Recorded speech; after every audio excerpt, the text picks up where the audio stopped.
Do you have an overripe plantain that you're planning to throw away this season?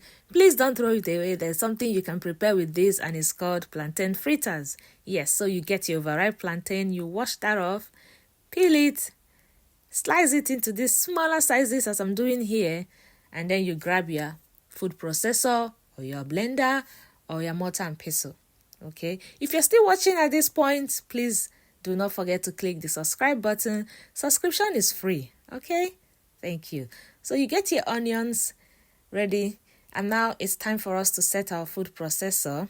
We need to shred the onions, because you wouldn't want to have large onions in that recipe. Okay, so put your plantain in the food processor now and let that blend. Okay, or you start pounding at this point in time. Right, so the food processor is doing its job. So let me just tell you something. This recipe requires very simple ingredients. It's just, all you need is just your dry pepper, your salt, your onions, and then your plain flour or your self-rising flour. Okay, here I'm using a plain flour and a self-rising flour. I mixed it together. If you're using only a plain flour, then you're going to be needing a baking powder. Mix all this together to the plantain batter and it's ready.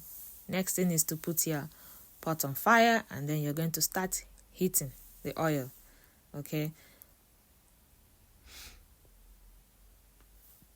After heating the oil, you start adding the batter into the oil. I heated this oil on 8.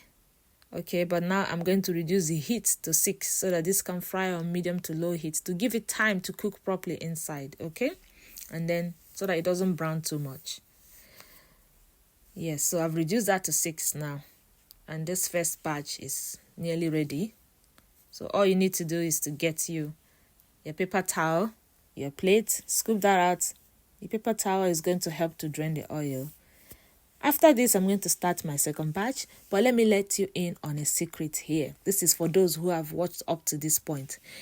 Normally or usually people just fry this alone with just the overripe plantain, but in this recipe of mine, okay, I added in some unripe plantain or half-ripe plantain. Okay, this is to make this to have a more crunchy feeling, just like akara. It feels like akara, make it crunchier. If you don't want it too soft and too sweet, so you can add your unripe plantain and blend it together with the overripe plantain.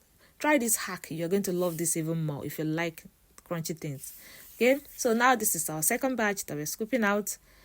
After this second batch, we're going for a third batch. Okay, so if you're watching at this point, we're still happy to have you here. Okay, so now this is the last part which we are frying. So I decided to try something else here. If you're still here, you're going to see this now. So in this last batch now, I'm going to increase the heat. Okay, this is because I want to see what will happen if I fry this on a higher heat. So I've increased the heat now to 7. I think I'm going to increase it to 8. So now you're going to see the outcome and the difference. It's going to fry even more and get even darker. Okay, however, they all tasted the same way. So it depends on your preference. If you prefer it lighter, then this is it. And if you want it darker, then this last part is what you can do. Thanks for watching. Bye.